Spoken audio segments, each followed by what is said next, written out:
Hello, hi there, it's me, it's Dave, or the Jaded Rabbit.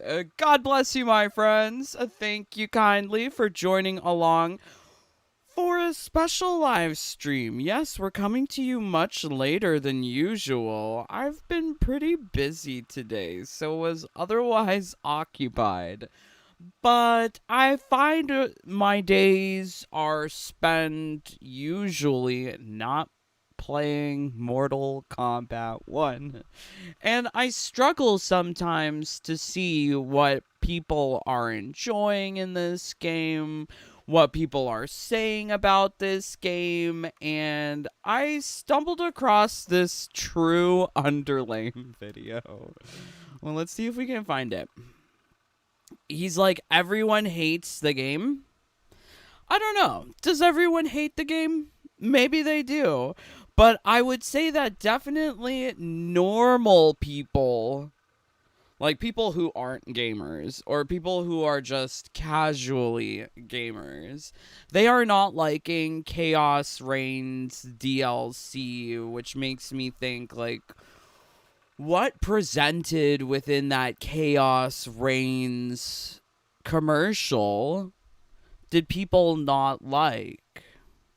Is it the gender swaps? Is it the lack of game modes? Is it perhaps the black woman protagonist? I would love to know. I don't know. But I think for myself, when I look at Mortal Kombat 1 and I see something like Chaos Reigns and it does have that black woman protagonist, it's very much I see like the similarities of what happens in US politics and what happens in Mortal Kombat 1, and I guess you could extend that to beyond, to like Disney, Star Wars, Marvel, all of these franchises.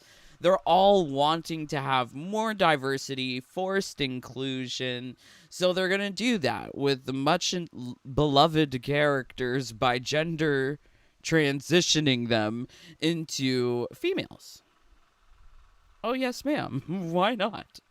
But I see like huge similarity between Cyrax and we need to have a black woman vice president or president. That rhetoric. Well, we need to have the first black woman president. So we're going to have the first African woman centered DLC with Chaos Reigns. And, you know, do I hate it? I don't know. I haven't seen the story yet. I know that it seems pretty forced and contrived based on the commercial, but I don't think I can go hard in on it until I actually play the game. I think that's something that a lot of the extremists out there on the internet, whether they be fanboys or naysayers, they're really very extreme. Can we not wait till someone uploads all the cutscenes onto YouTube in a one video format? Then everyone can see how bad the story is. But I think if you need, special preview, I always point back to this guy. This is the guy who writes the story for Mortal Kombat. Oh my god. Look at this. The skin has made things even better. Thank you for this free gift. LOL, the shillery, the foolishness, the suck-uppery. Wow, so I didn't know that people were sucking dick on Twitter, but it seems like it. Wow, very interesting. Next up, Cyber Smoke, guys. So this was from August 23rd. Cyber Smoke came out yesterday.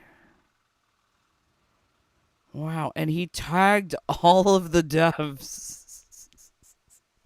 Like, when you're posting on Twitter and you're tagging all the devs and you're like, oh, I love the game so much. Am I following all of the devs? Oh, yeah, I am. I didn't recognize this one. I recognize the other ones, but wow.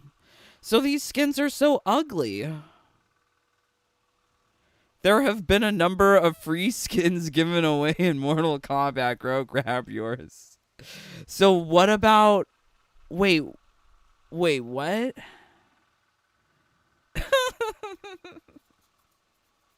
This is so silly. I love that they made a trailer for it after the fact. Right? Like if there was a schedule to all of the freebies, which it seems like there was, one every week or every other week. Why didn't they... So, is this the new crypt event? Ew, if this is the new crypt event, it sucks. You remember crypt events, you would have to go navigate to a specific part of the crypt? That was nice. What is this? So, yeah, and then we go back to this where it's all just politics. So, with the main writer, the main guy who does all of this stuff for Mortal Kombat, he posts very little about Mortal Kombat. I'm actually surprised that he posted this guy. Ew. Ew. Ew, I'm disgusted. I didn't know that people were trying to suck up to the developers of NRS. And it works. As you can see, Dom reposted it. But this is what he loves. He loves Kamala, Amanda Gorman, Democratic Convention, Lori Lightfoot. Just all of the keywords. This is what he likes. So, yeah, I did stumble across this video where it wasn't coming from within the MK community. Like, it was, like, from outside. And I've spoken about these guys before, Gaming Bolt. They're pretty big. 1.28 million subscribers. Do I watch them? No. But they made this video 3 weeks ago. I didn't even realize. Mortal Kombat 1, Khaos Reign's story. What the hell is going on? And I think this must have gotten a lot of dislikes or something. Because the it's not giving for the views. I'm not sure. I'm not sure. Do you think that this amount of likes is suspicious? Or, yeah, maybe they didn't like it? Curious, but I could really see why Khaos Reign's story. What the hell is going on? At the same time, like, the title of this video is mine extreme? Normal people don't like MK1. Well, I mean, like, we're describing it. Like, these are normies. They're not hardcore people. They're normies. Gaming Bolt, like, what do they know? They're not playing the game for thousands of hours. So they're normies.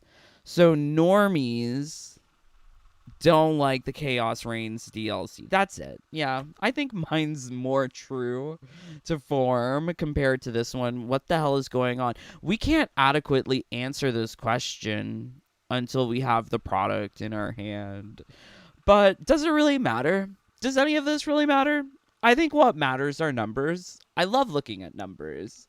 And I'm kind of sad that the latest quarterly earnings conference call didn't have numbers from WBD. Numbers would have been great, but I guess the numbers were too scary that they just removed all the numbers.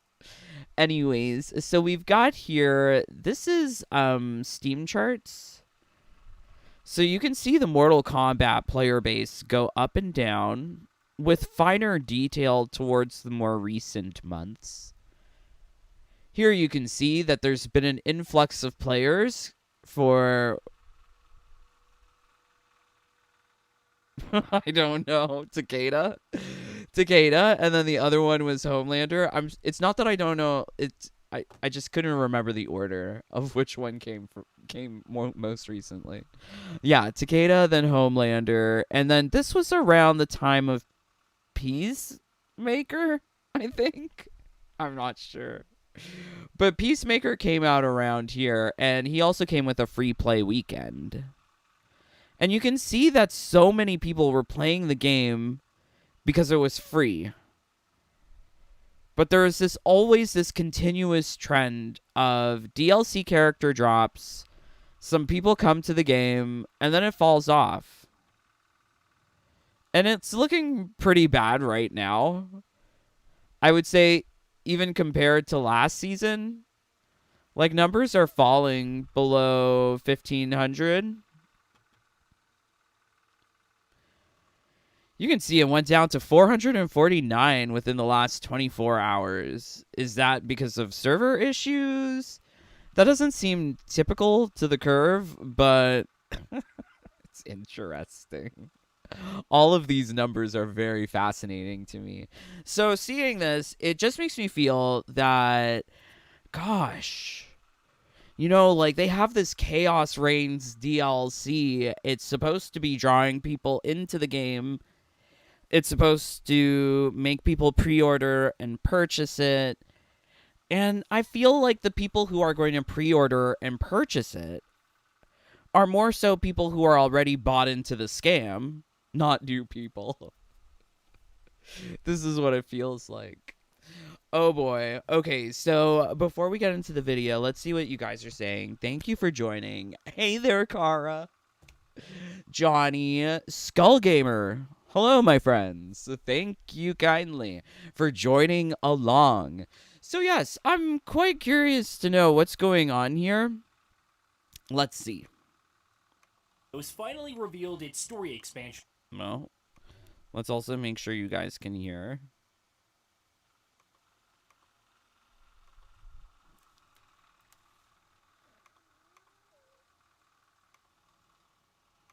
For Mortal Kombat.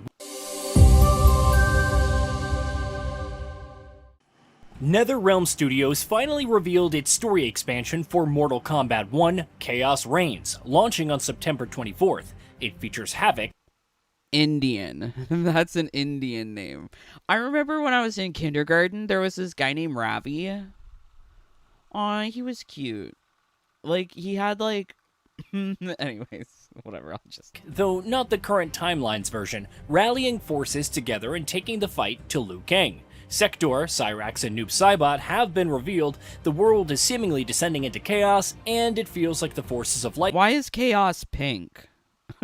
I mean, like, I've noted this before, but why is it pink? Why is everything fabulous? is seemingly descending into chaos, and it feels like the forces of light have a challenging conflict on their hands. Based on the announcement trailer, there's much to unpack with the story and what could happen. Spoilers follow for Mortal Kombat 1's campaign and even for some earlier titles, so be warned.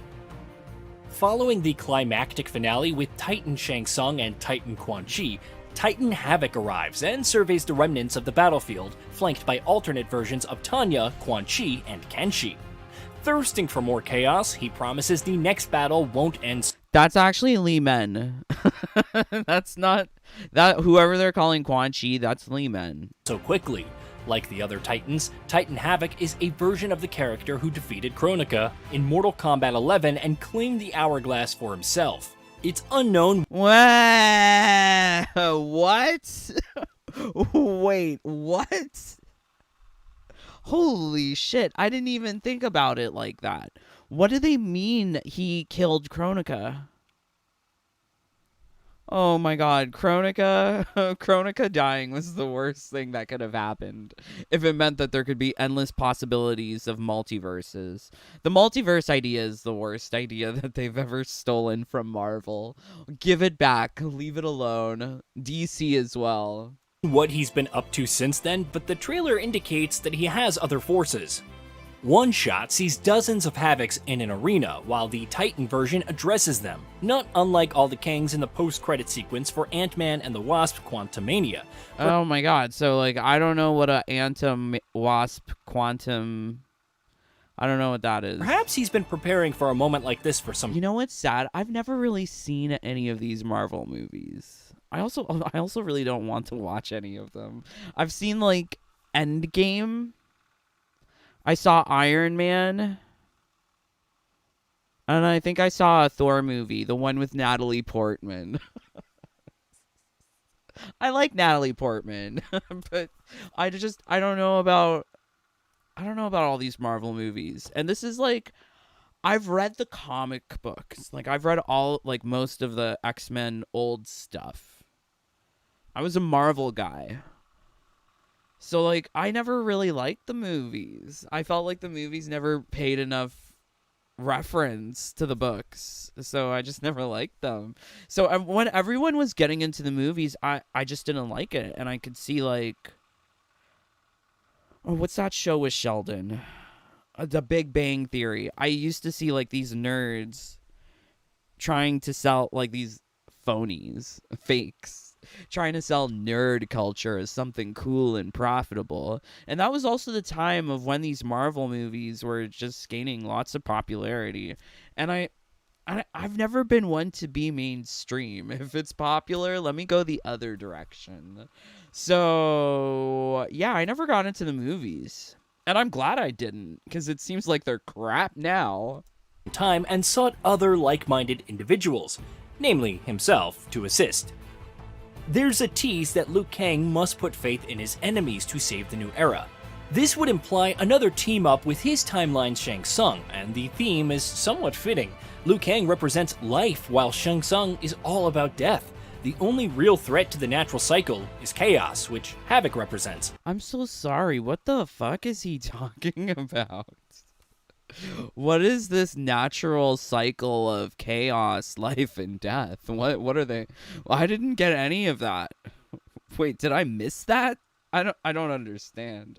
Takeda, hi. I really want to know what the sales of this overpriced POS expansion. Honestly, like, well, we were kind of talking about this. I don't think that this game is going to appeal, the DLC, to anyone new. It will most likely pull in people who have already bought into the scam.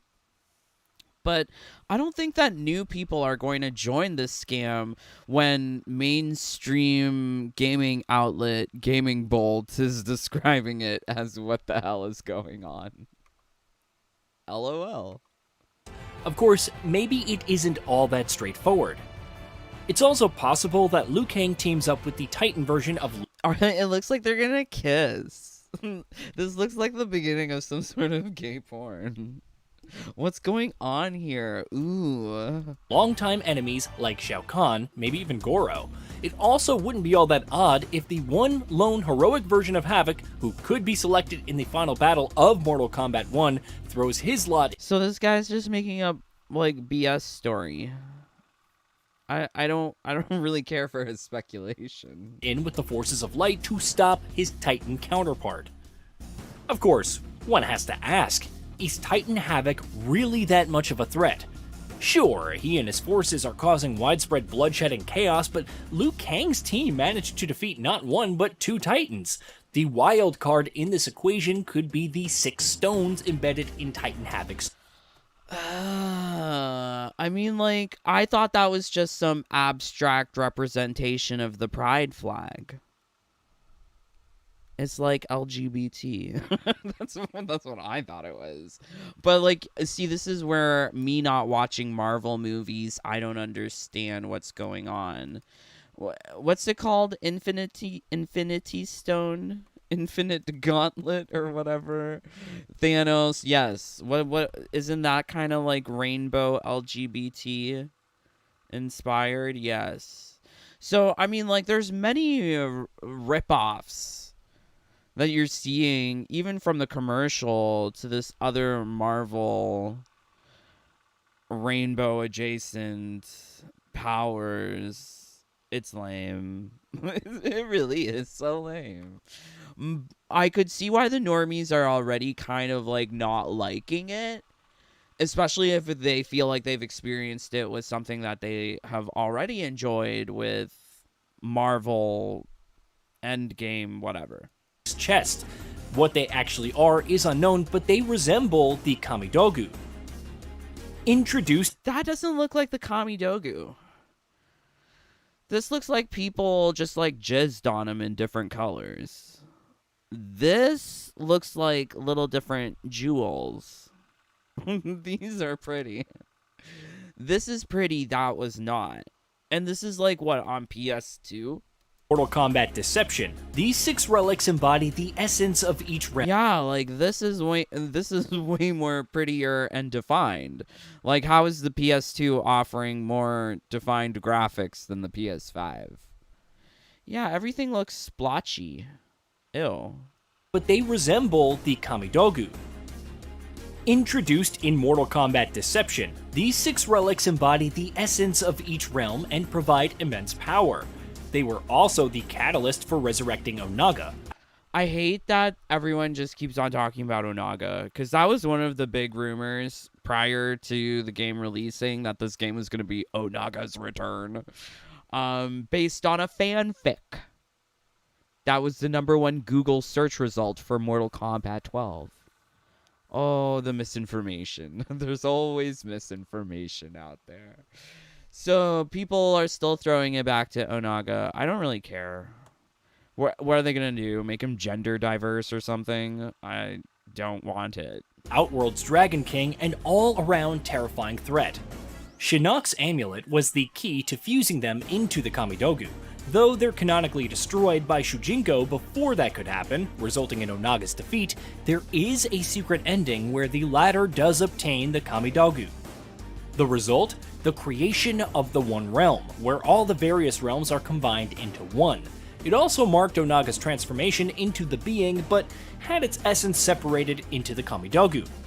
This being has since seemingly guided the likes of Onaga and Shao Kahn in the Interrealm campaigns. So, I don't know all of that. I never played Deception, but that sounds like I should probably play Deception. That sounds way more interesting than MK1. However, this was the first timeline. The second, which began during the events of 2011's Mortal Kombat, saw the Kamidogu turned into daggers, as showcased in the Mortal Kombat X comic book series. Oh, see, I was not aware of all of these daggers. I'm familiar with the ideas from MK Deception, and the only dagger that I kind of have a familiarity is, Scarlet's dagger. Damn. Who read these books? I remember I was trying to look on Amazon to see if they were selling these books. They weren't. So if they're not selling it, they don't want people to read it. That's my thoughts. Okay, let's see what you guys are saying. Tammy, finally caught alive. The hubby goes back to college, so I'll be free watching more. Yay, aw, yay, Tammy, lovely. NetherRealm made the Kamidogu ugly. Not surprised. They make everything ugly, don't they? Even the Kamidogus. Though tied to blood magic, they retain the being's essence. Havoc would gather all of them for a ritual to retrieve Shinnok's amulet and then turn all the realm's champions into mind-controlled slaves. Though set to venture into Netherrealm, he's stopped by Takeda, then Scorpion, who transports Havoc. Wait. So is this guy proposing that this Titan Havoc is the Havoc from the comic books? WTF, I don't care about all this lore bullshit. The game looks so ugly, who cares? To the gates of hell, where Quan Chi subsequently deals with him for failing to retrieve the amulet. Of course, this isn't the last we hear of the being. It was brought up in Mortal Kombat X during Shinnok's ending, destroying all reality after the realms have been merged. There are also some references to it during Mortal Kombat 11's story, though it doesn't play a role. If Titan Havoc is wielding the Kamidogu, where did he get them? Perhaps the main story of Khaos Reigns is about him retrieving the Kamidogu of the current timeline. So this guy's just making make-believe. And honestly, it feels like it's trying to hype people. But I think this video didn't win people with the title. Because if it's trying to appeal to the masses of fanboys, well, I don't think they're going to like what the hell is going on. But honestly, I expected more critique out of this video from Gaming Bolt with a title While like his this. outfit obscures So most... I guess everyone just got rickrolled with the video. Maybe. Let's see. ...of his chest while fighting Liu Kang, Kung Lao, and Raiden, the rightmost side has no stones embedded. Meanwhile, the amulet of Shinnok is still presumably with Liu Kang after wresting it from General Shao. Whether it's still the key to combining the Kamidogu is unknown, but having such... How did the amulet poop out people? Did we watch that? Did this happen in MK1? I mean, clearly it did, but I don't care for the story. That's like number one thing. Who cares about the story? And I'm seeing now it's more about the story. Where are the game modes? Does no one care about game modes? A powerful artifact never being mentioned again seems unlikely. Ew. Something about this hug looks so ew. Ew. So there's this weird trend in gay prawn where there's like stepfather stepson. Ew, and it's called gay cest. And I named one of my Melina variations in MK1 twin cest. This is just all of that but more. Again, seems unlikely. In the midst of all, Onaga is yet another wild card. He currently resides within Mount Sagan, trapped but still very powerful. During Reiko's ending, General Shao sends him to free Onaga. Wait, is this Lady Shao Kahn? Is this Shao Ra? Shao Ra Khan? Onaga as part of a plan to take Outworld from Melina. If that happens, Onaga could lay waste to— Wait, that can't be Melina. She's got little horns like Shao. Maybe. all of the realms or fulfill the purpose of the original timeline's version. Oh, they love a gender swap. What the hell is this? What the hell is going on? And collect the Kamidagu, perhaps creating the Kamidagu once more for ultimate power. Assuming the Kamidagu and Onaga are involved, the stakes would be much higher than the base game. Will Why? Why? Because there's some stupid Kamidogus? But if they didn't, like, why would the Kamidogus from another multiverse affect anything in this dimension? It doesn't make sense. I don't care about the time fuckery, the dimensional fuckery. It's too much. But when the game is built around this idea of dimensional fuckery with invasions, I don't think you're ever going to escape it. Havoc gather all of them and use their power to unmake all the realms? What if Onaga isn't an enemy at first, but works alongside Liu Kang and the forces of light to neutralize the Titan, then claim the power for himself? If the being does return, marking its canonical appearance in a video game, how will our heroes deal with its threat? Can even the— I feel like this video is trying to hype people up again, once again, with these constant references to Onaga. I'm so confused. Titans from various timelines stand up to it? There are a lot of moving pieces, and that's before discussing the other characters. Bihan's conversion into Noob Saibot at the behest of the Titan Havoc. Wait, who gender transitioned? Someone converted, so Bihan converted into Sub-Zero? No, he transitioned into Noob Saibot? I can't tell. Is a fitting nod to Mortal Kombat 2011. In the latter, Saibot had an understanding with Havoc to open a portal to the Netherrealm, causing the latter's forces to overwhelm its denizens. Sector and Cyrax are also interesting. The former is devoted to the— Wait, they're interesting. Oh, no wonder these people got downvoted. No wonder. Cyrax is not interesting. She's just token black character from Africa. We need African black woman. That's it. That's all she is. former Bihan, while the latter is a prodigy from the Zaki subclan with a somewhat reckless demeanor. So people knew about this Zaki subclan 3 weeks ago? I only learned about the Zaki this week.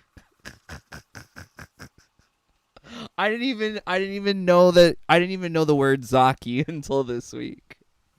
I'm glad that I live under a rock, because if I had to live with this kind of stupidness all the time, I think I would go mad. But Zaki, yeah, so like, it's not the Zulu, it's the Zaki. And she's from somewhere in Niger mountains. Ooh, she's bad. She's bad. One scene shows them fighting, and while this could be a friendly spar, or just blowing off steam, Sector may just— The beginning of that, like, trailer commercial, that wasn't cutscene. That was just CGI. That's it. Or, well, I guess it is cutscene, but it was specifically prepared for the commercial. In fact, I think it was the old commercial from Combat Pack 2, just with a little bit of updated graphics. Gotta recycle whatever assets they got, even the commercials. Disagree with Titan Havoc's whole agenda. Maybe she doesn't like what's become of Bihan, or has second thoughts over whether all of this will help the clan. So I personally think Sectoria is more ugly than Cyrax, but I need to see both of them without the face of things. The helmets, the shield, the armor. I do think that it's a little wild that people are going fully extreme on hating the story or whatever, or the characters, because we haven't really experienced them fully 100%.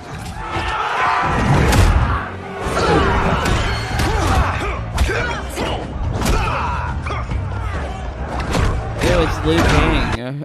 Ew, it's Liu Gay. What's Liu Gay gonna do?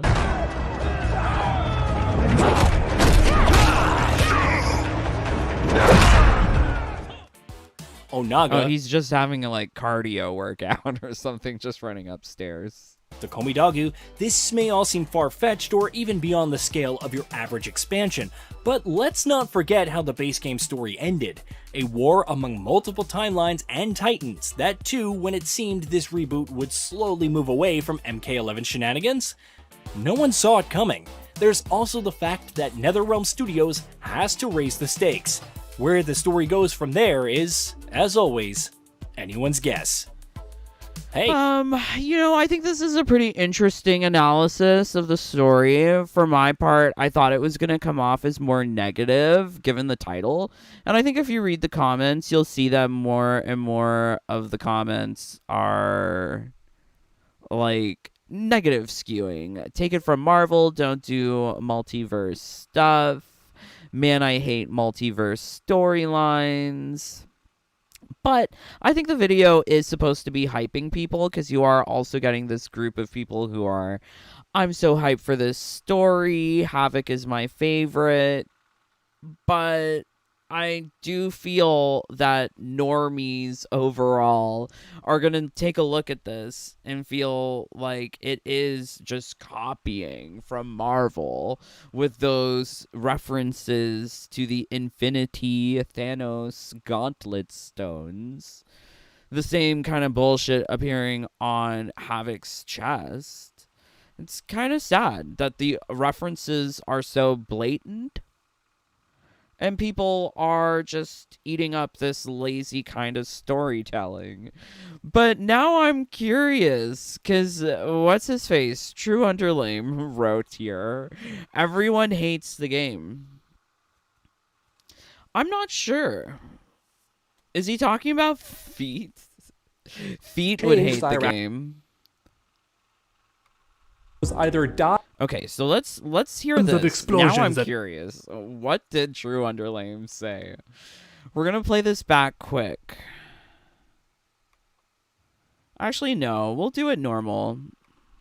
Blood and stuff. Oh, it's gonna be so epic. But in the meantime, Grandmaster, we leave you under the protection. Wait, white people can't do accents. That's racist. Wait, that's cultural appropriation. He's not brown or black or part of the LGBT flag.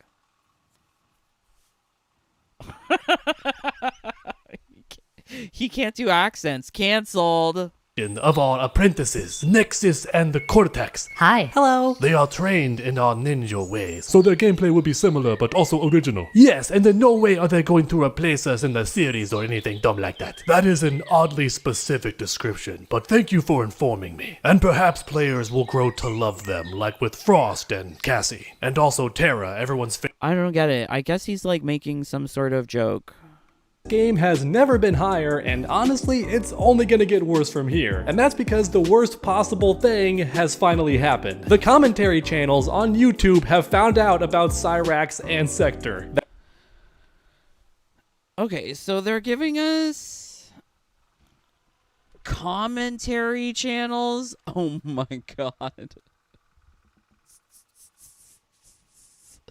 Okay, so we've got here a Trent report. 8. I'm trying to see these. 8BE, not total MK. So I wonder what did True Underlame search? Was he searching woke? I didn't use the word woke. Oh my god, how stupid of me. Let me see. Now I'm so curious. MK1 woke. Not woke trash. New DLC disappointing. MK1 is woke. 8 days ago, yep. There's the video. Curious. MK1 is woke. Part 2 gender swapped characters. Oh, so I gotta use the word woke, I see. See, I don't really like the word woke. Because Jack Spriggs told me to get woke, and I tell people get woke too. You gotta get woke. You gotta learn what DEI is. Get woke. Oh, so there's like, I guess like, uh-oh. I see people are being silly. Any company that hires a consultancy company deserves bankruptcy. So let's go back to True Underlane. What was he saying? That's it. Pack it up. There's no recovering from this. It's over. We had a good run. Pack it up, everybody. Work on the sequel. This game's dead. Really quick, full disclosure, I actually do watch many of these channels. Yellow Flash, Melanie Mac. And I started all the... Okay, let's be honest. We're going to talk about this stuff. Yellow Flash, I watched him for a little bit. All his videos are the same. Hate the songs, hate the music that he uses. I think like some YouTubers, they love to use like the same music, this guy included. True Underlame. I like to give you variety of backing soundtracks. Not the same one. Variety. But Yellow Flash, don't like it. Feels mass produced. Melanie Mac, ew. You know, like, I don't really like Melanie Mac. I think some of the things that she says are right, but I think for the most part she gets traction in the realm that she gets traction for because she's a girl and she wears eyeliner. A girl with eyeliner can get away with a lot, especially if you're the only girl with eyeliner in a room. It does a lot. It really does. So I don't like that. Plus she's super Christian. She says some like really terrible, hateful things. So why is True Underlame watching her? Ew, True Underlame, are you just like feet? I'm dying. Hypnotic, I don't know who that one is. Kyle, I know that he makes sing-songs, and they're like sing-songs about like effing booty. And I'm like, ew. So some of the stuff, yeah, but I feel like a lot of these people... Like, I live the experience. I feel like a lot of these people are just living the rage, living the hate. And I kind of refuse to do that. Like, yes, there are times to hate the game. Like, when you have the game in your hand. But why not savor every moment beforehand, before the release, to do something else? Learn a new life skill. Something else. Yeah, but these channels, I feel like they are trying to give people high blood pressure, make them mad, and I notice it a lot because my mom is victim of this. So there's a whole entire genre of people on YouTube that just hate Meghan Markle for any and every reason. And some of the hate is valid. Some of it is not. But, like, what? Like, these people get so mad about Meghan. I know that she's stupid, but whatever. I mean, like, I get mad, too, about Steffi, but I think there's a lot of love there. I mean, how could I make a song about Steffi Brown backing me if I didn't love it in some capacity? So I don't get it. I don't get it.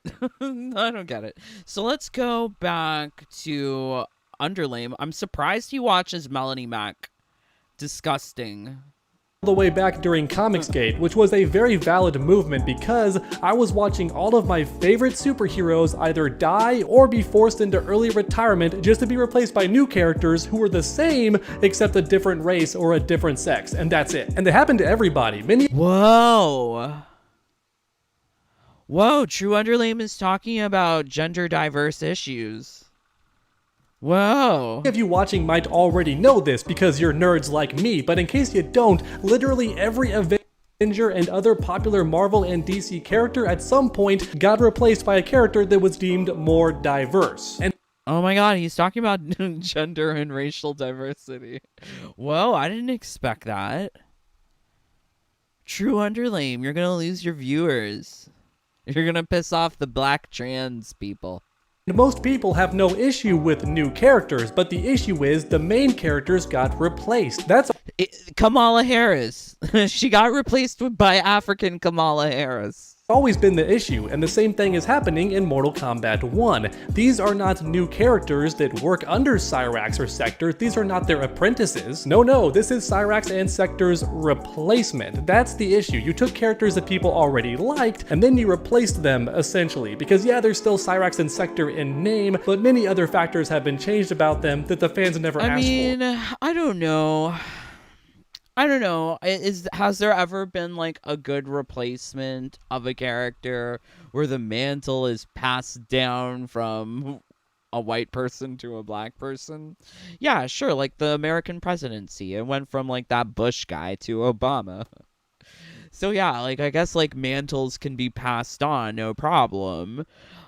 But I think it's like more problematic now when you can like point to the specific corporate policies that are causing these issues.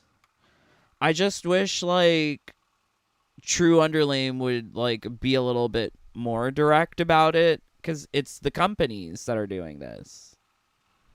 It's the companies that are doing this, plus Dominic Gianchiolo, this fool who we have in charge of Mortal Kombat 1's story, who just can't get off of Kamala Harris's dick. Yay, wonderful. Okay, so let's see. And for a long time, it was just you, me, other people watching, the Mortal Kombat community that was talking about this stuff, whether it be on YouTube, or on online game forums, or on social media. It was mainly just the Mortal Kombat fans. Wait, so I'm confused though. Why did he reference Total MK and Melanie Mac? Is it because he agrees with them? Total MK is part of the Flat Earther crowd. I can't. And some other people in the fighting game community that were talking about this, but now the commentary community's gotten a hold of it. And as a result, it might be game over. I'm exaggerating, but no, the hate is gonna be real. It's gonna skyrocket. And in some ways, So is he making this video to prepare people to start defending Mortal Kombat against any form of criticism? the outrage is absolutely deserved. I don't think Mortal Kombat Oh no, he's saying that the outrage is deserved. 1 is above criticism, and I don't think NetherRealm was smart to make a big changes to fan favorite characters like this, especially if it was not asked for by anybody. Most of you watching already know that it's not a huge deal for me because I'm a gameplay first kind of guy, and Cyrax's gameplay looks Okay, so he's trying to stay in good graces by mitigating what he has just said.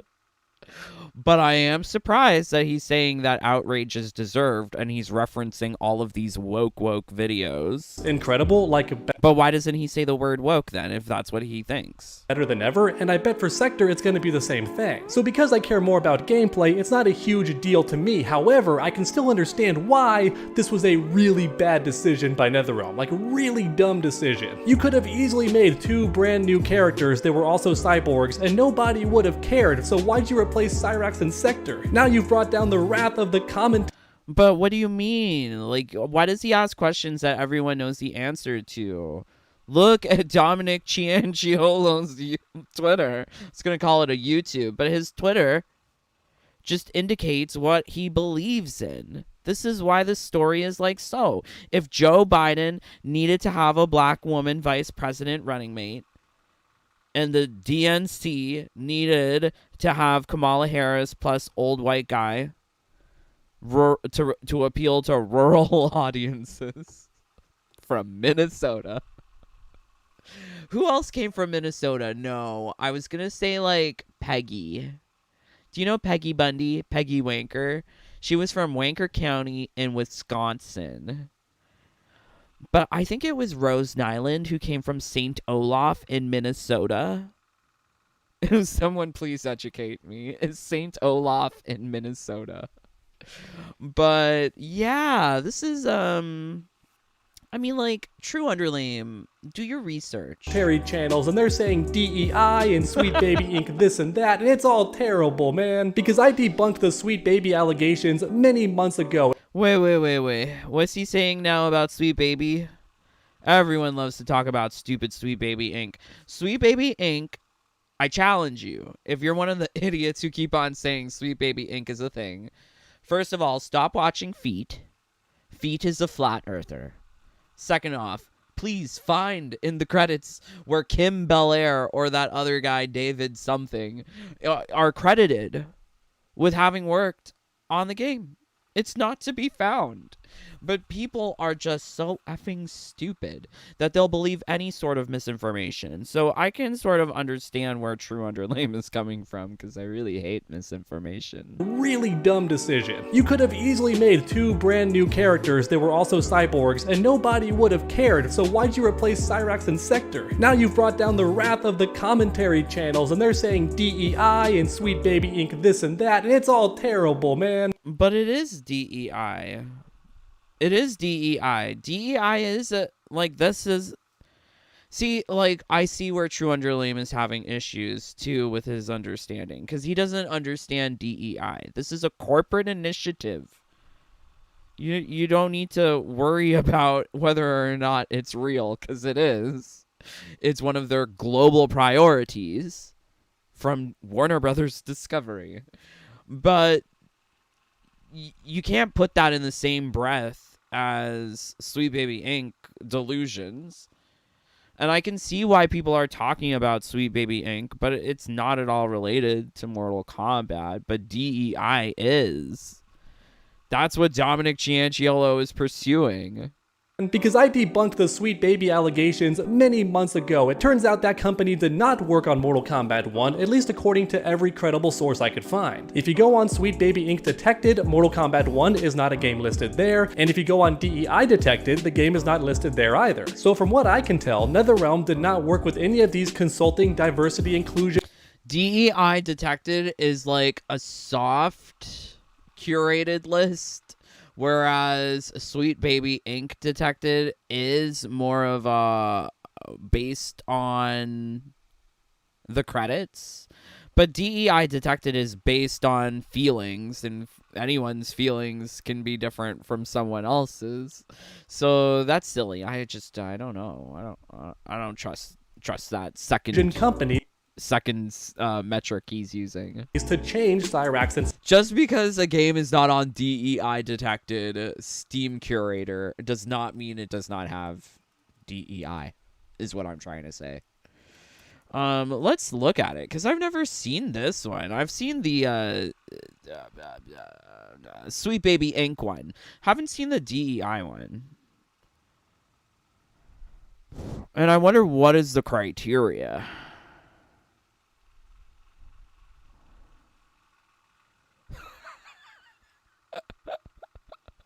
The banner was censored, and it features, this product does not represent our company values woke intro.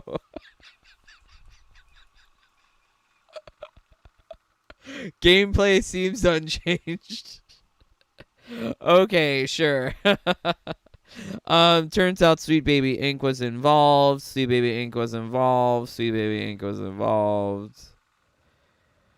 So they're just referencing a whole bunch of Sweet Baby Inc. games full of DEI. So I don't know about this DEI detected. Oh, look, Mortal Kombat 1 is on the DEI detected, though. Wait. Smash JT. IMDb. Oh, my God. Why are people so dumb? IMDb does not accidentally expose anything. IMDb's not real. A lot of people make lies. Oh, this is so problematic. I see what he's talking about. But I can't get this link to work.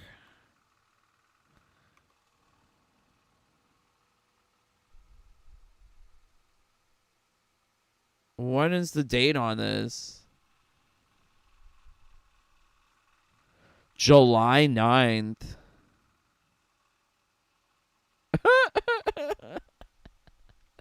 I actually don't believe that at all, because anyone can edit.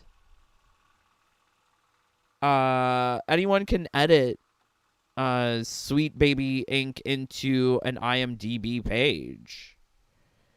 Oh, that's so problematic. And there's lots of... What is this DEI detected curator? Who is maintaining it? Is it the same guy? So this DEI detected only has 1,400 followers, whereas the Sweet Baby Inc. detected, which is more legitimate, has close to 4,250,000.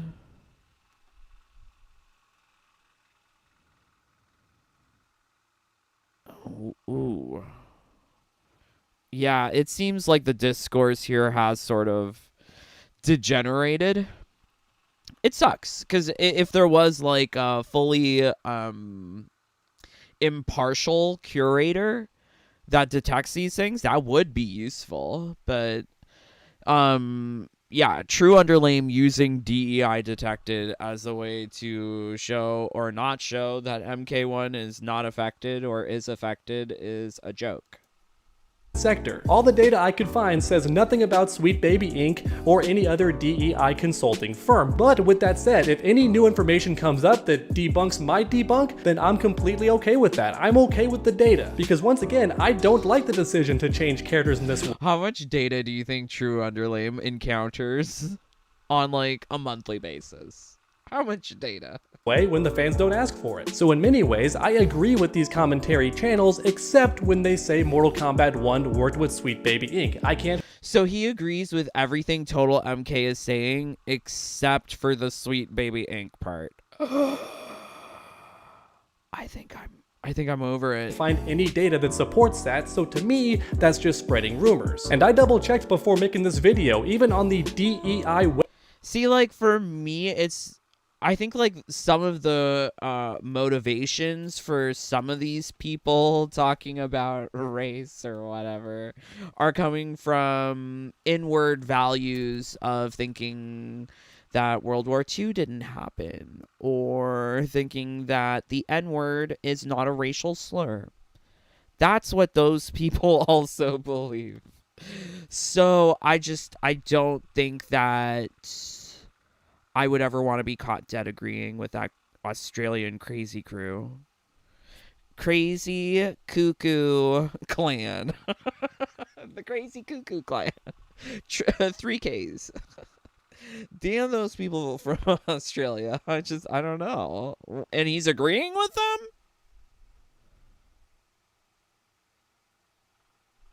I'm just wondering, did any of them pick up on that? Ew. I'm seeing if I recognize any of the names. You never know. You never know. I do know. Shout out to you, ugly bitch, who went to True Underlame to talk me bad in his comment section. What do you think now that he agrees with all of these crazy racist Australian folk? Are you happy now? Good.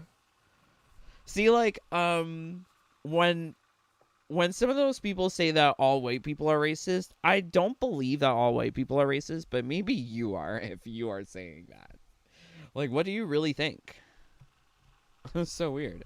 Okay, Veronica, True Underdog's Grinder profile is pretty lame too. Oh my word, I've never seen it. Oh no, I have. Oh no, I have. Never mind. It's amusing. There's a lot of headless torso action going on. I think it's pretty par for Grinder. MK1's story is all a blur. You're not alone. Sounds like an STI. Yes, it does. Liu Kang should stay out of the story in the future. We don't need multiverse villains in the story. I don't think Liu Kang's got to be there or not there in order for them to do stupidness. Website that keeps track of all of this stuff, Mortal Kombat 1 is not listed. So once again, as far as I can tell, they did not work with a consulting company. No, they didn't need consulting company because all the DEI bullshit is in-house. Care of Dominic Chanchiello's stupid True Underlame. God, you're dumb. It seems like this might just be NetherRealm being NetherRealm. They've done this stuff for a while. And even back then, I was not on board with it. Remember in Mortal Kombat 11, when the costume design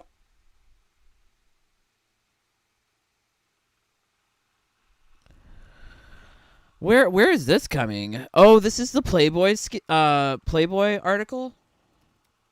Playboy Ed Boon article.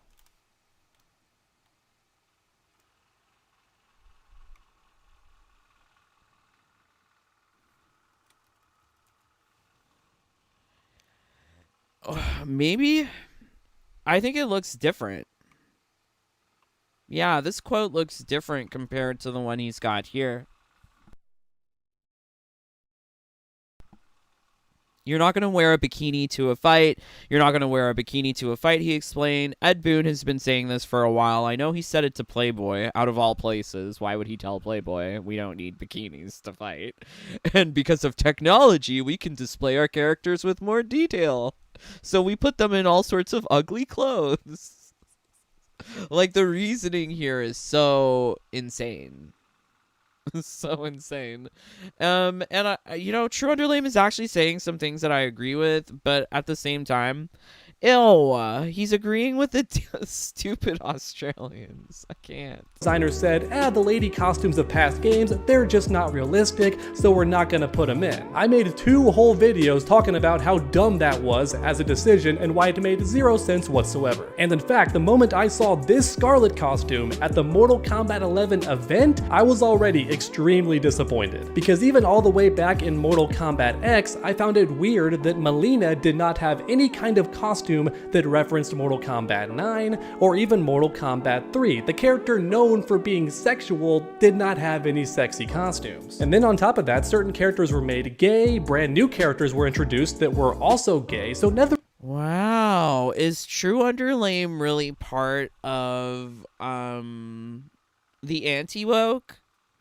Is that what he's trying to say?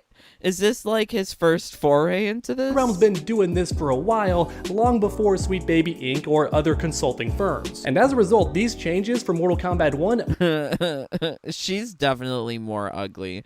This nose looks so fake. Like, who would take a nose job to make the nose look like that? She got a botched. Someone done botched this bitch. This poor bitch. She done got botched. Might just be NetherRealm doing what NetherRealm's done. Once again, I'm a gameplay first kind of guy, so it's not going to end my world, and also... I'm not. I don't care about gameplay. Sometimes I do. But I care about how things look, first and foremost. Aesthetics is a huge reason why I play a game or not. I play video games for fun. It's not my entire culture and lifestyle. I don't center my personality around the video games I enjoy. Which is why for me, it's not the end of the world. Do I find it silly and annoying and a really dumb decision on a business level especially? Yeah. So like on a personal level, I just think it's slightly dumb, but I'm still gonna play the game. However, the businessman in me is like, NetherRealm, why did you do this? And honestly, what kind of bubble do you have to live in to think the fans would get excited about this? To think they'd be more excited to see this instead of the fan favorite characters that have existed for 30 years now. But I mean, like, he's not wrong, but I think he's taking maybe some of what these other videos were saying that he referenced and distilling it into a more acceptable manner, because he does not use the word woke. It seems like he's purposefully staying away from the word woke. But interesting. MK1 is woke trash. That's from 11 months ago. That one's not applicable. True underlame. Okay, let's go back here. in cutscenes because they have to constantly show the audience their race. No, that's not true. For Pete's sake, Mortal Kombat 9 had Cyrax and Sector showing their face for a majority of the game, and in that game, the women dressed like And they were sexy. MK9 was sexy. this. So yeah, it was definitely not a woke decision. Literally, Oh my god, he used the woke word. Oh my god, he used the woke word. I mean, like, I have no problem with people calling things woke, but at the same time, I can understand why leftists don't like hearing people say the word woke, because they think it's some sort of generalization. And I think sometimes if you're debating someone of that nature, you can't really use the word woke, because as soon as you use the word woke, you kind of lose the argument. They just don't even want to listen at that point.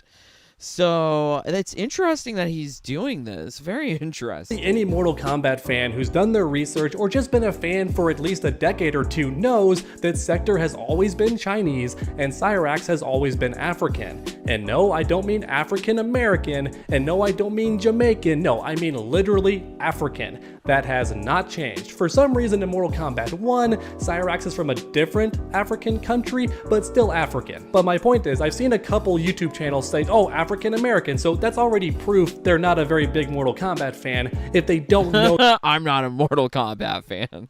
Not anymore. I for sure thought he was Jamaican. Let me see. MK9 Cyrax. Speaking. Does he sound African? Shang Tsung no longer has need of you. What do you mean? He is terminating your agreement. And you. That was it. I need to have a talk with your master. This fight is not over! The accent's very ambiguous. You mean to finish me? You couldn't even stop the actor. Round 1. Now this fight is over. I always just thought he was like DJ. Shang Tsung has turned on me. I need to find out why. If he was supposed to be African, I guess that's like representation failing, because you're like, I didn't know he was African. I don't care about lore.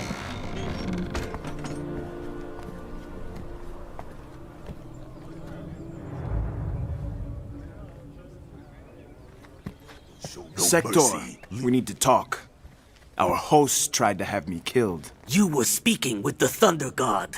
Your indiscretion has jeopardized my plan. Cyrax is Lin Kuei. He will Oh, suddenly I understand more why True Underlane was doing the Chinese accents at the beginning of the video. I'm pretty sure though that his leftist audience would not like that. complete his task. We shall see. The next match will be Cyrax versus Johnny Cage. What, me? Alright then.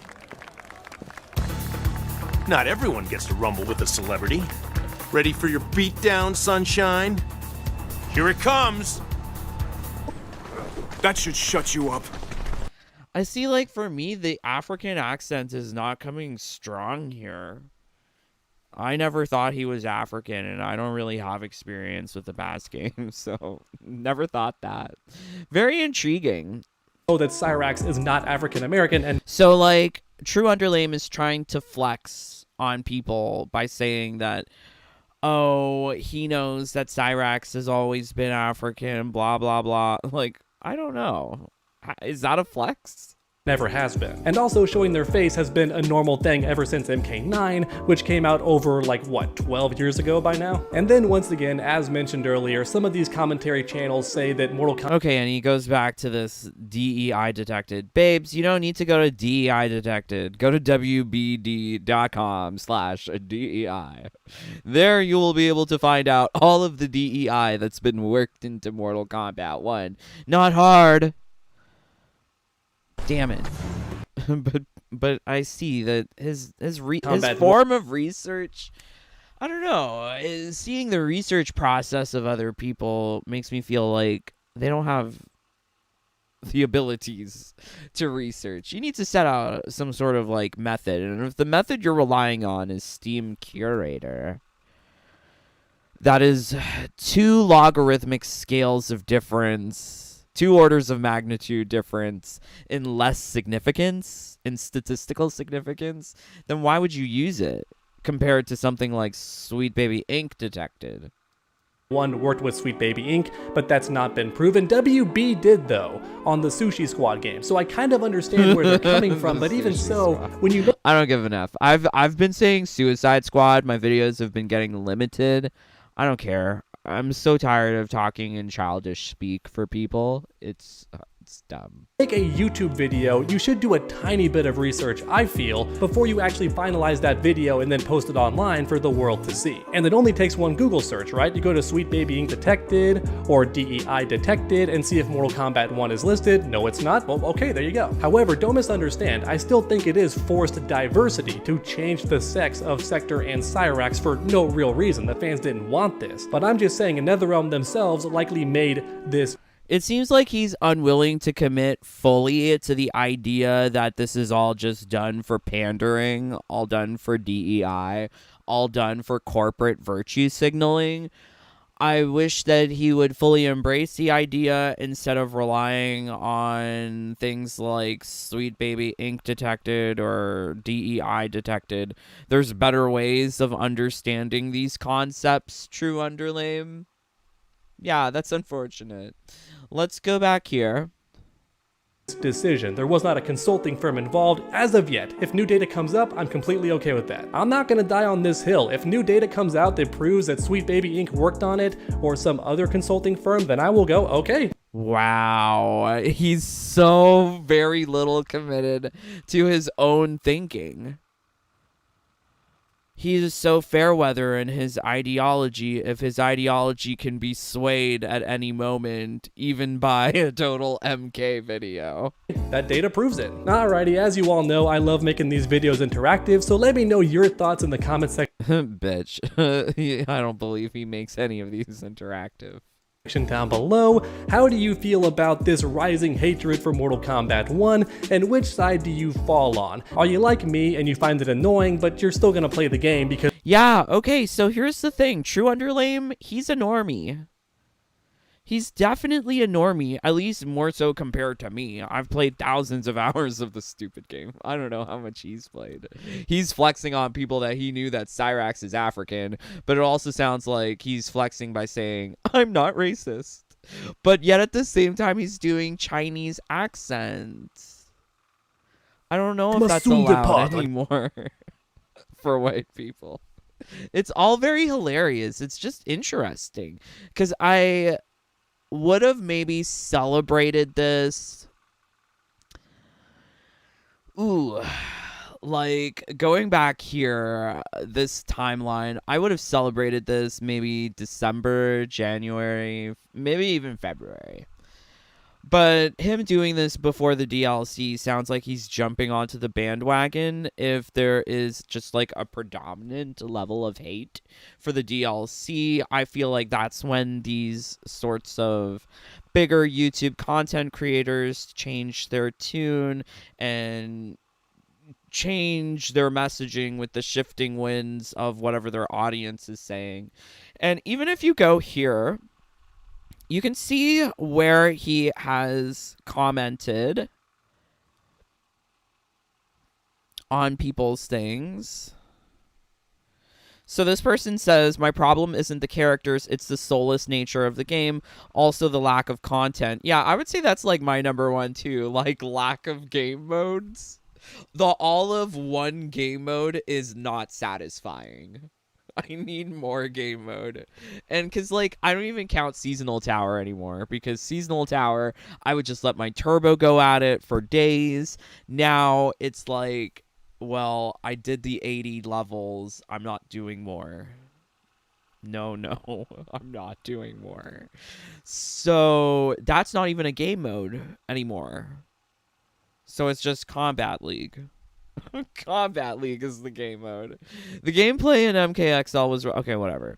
What did True Underlame say here? Which content specifically I would like to know for future videos? I see. Like, I think that's the only form that True Underdog is really interactive with his audience, because he wants to know what they're saying so that he can parrot it back to people. And I mean, like, 3 weeks in and you just realized that we gender swapped, race swapped people? It took you 3 weeks to realize that? Gaming Bolt did that 3 weeks ago. So what are you doing, True Underlame? Wow, I don't know what to think. So, like, is this gonna change? Oh no, not the music. That's the True Underlay music. I have it downloaded too for whenever I want it. Actually, let's play it right now. Let's pretend we're True Underlay. Where is his music? Do we have it? Aw, I may not have it.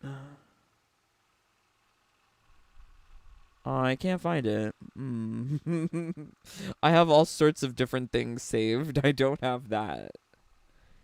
Damn. It's like copyright free music. That's why I could have it downloaded. Damn, I'm gonna have to look for it again.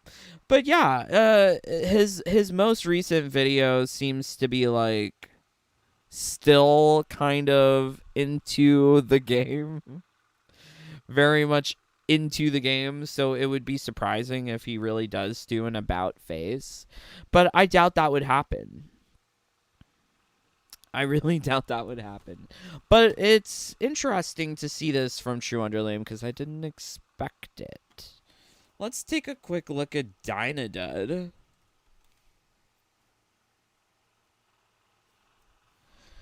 I think Dynasty made a huge walk back on his opinions of the game after he made his April Fool's video where he beat up the console copy of the game, disc version of the game, with a baseball bat. And he's like, you know, this kind of like clickbaity, getting sold again, love it, all sorts of stupidness. So yeah, it seems like, yeah, these guys are milking it. I can't. I wish I could milk it. I would rather just name my videos something ridiculous and leave it at that, because I enjoy that. Like, Mortal Kombat ruined my life. I do feel like that. I don't think I will ever enjoy another video game in the near future to the fullest, because I'll have this lingering aftertaste of, oh god, that live service. Oh god, that Mortal Kombat 1 live service. Okay, so let's see what you guys are saying. Thank you so much for joining along. How many people are playing Mortal Kombat 1 right now?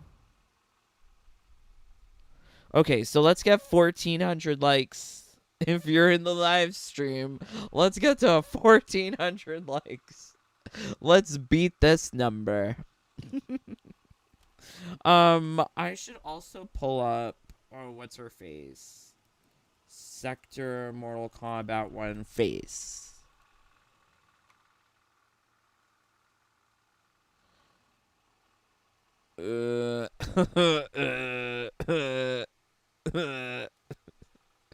Beautiful. Isn't she beautiful? DB, also tag team from MK9. I like Test Your Luck from MKX and Motor Combat. Yeah, like those other kinds of game modes, they're interesting and they're completely optional. I miss that.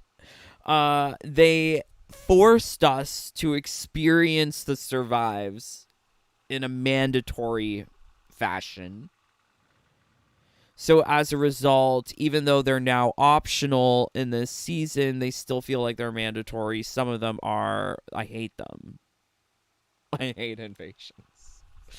MK9 Story, my fave. MK9 Story is just a ripoff of the first 3 games. Even when MK9 NRS was at their peak, it was still just a repetitive rendition of what came before. But it's interesting. Jonah, MK1 story didn't need to continue because it was already bad enough. I won't be surprised if it gets worse. Yes, we are going to have to see just how bad it gets. I do think, Jonah, that you are of the right mind. I think a lot of people are going to the extremes on hating these characters. I think for sure you can hate them for what they are. DEI hires, forced inclusion, diversity, whatever. Care of diversity in action. Warner Brothers Discovery. Yes, we need it. We need this diversity. But as for the actual story, we need the story in our hands to just see how bad it is. Even that Gaming Bolt video that we looked at earlier, it's like they were talking about things that they have no idea about. Like speculations, rumors. I hate that kind of crap. MK1 is literally the worst MK story ever made. The last 3 chapters were so terrible. It's like they're trying to be Marvel and DC. Yep, Jonah, you're right. Crazy world. We agree. Yes, Jonah, we agree fully. Lovely times. Thank you, my friends, for joining along for I don't know. This is more and more depressing. Every time I think about this game or talk about this game, it is more depressing. I look forward to talking about maybe something else tomorrow. But yes, if you're here, you've made it to the very end, please leave a like or leave a dislike or get out. Why are you here if you don't like it?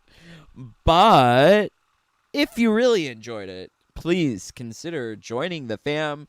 You get access to all of my secret glitches and exploits. Maybe perhaps you saw my secret build from yesterday. If you would like to know how to make it fully, join the fam. All sorts of secrets to be had. Group chat, birthday gift. If you want all of that and more, please do join. Much love to all of my brothers and sisters, but big loves to Kara. Thank you for being here, Kara.